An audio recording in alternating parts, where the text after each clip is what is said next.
salaamaaleykum yéen a ngi ak Sala bu seen émission Fee mu Fii ak Feneen tey nag beignet toxsade lañ leen indil gis ngeen ko suñu ingrédients yëpp a ngi noonu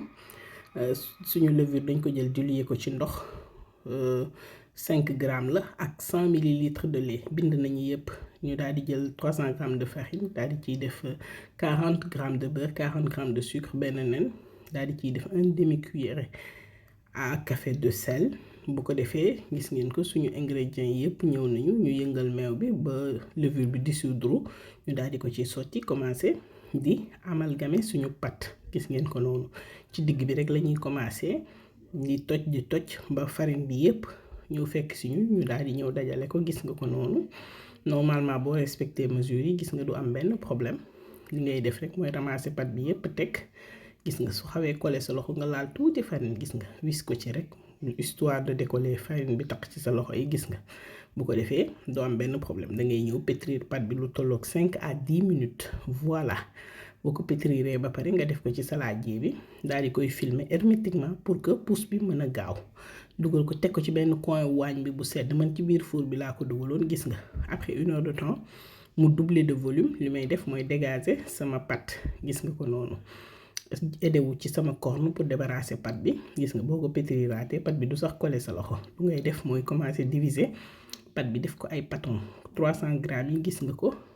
10 beignets laa ci defar yéen ko bëgg da ngay doubler seen farine rek bu ko defee gis nga ma ñëw former ko ay boule comme nu ngeen koy gisee noonu daal di koy teg ñëw nag commencer comme ci ni ko image bi di wane tàllal pâte bi ba mu nekk boudin nga xulle ko mais secret bi mi ngi nekk ci ne boo ko tàllalee ba pare benn loxo bi danga koy yóbbu ci kaw benn bi nga wàcce ko ci suuf comme nu ma koy defee noonu comme ça boo rouler rek gis nga ko sa toxsade dafay formé wu nga tëj bu baax nag cat bi comme ça boo ko saafee du ubbeeku gis nga ko noonu ñu jël suñuy beignet teg suñu diwlin ba mu tàng ñu ñëw saaf leen ci voilà saaf bu dal comme d'habitude ni ma koy waxee bu ko defee sa beignet dina ñor ci biir te du xam couleur bu beignet bu nice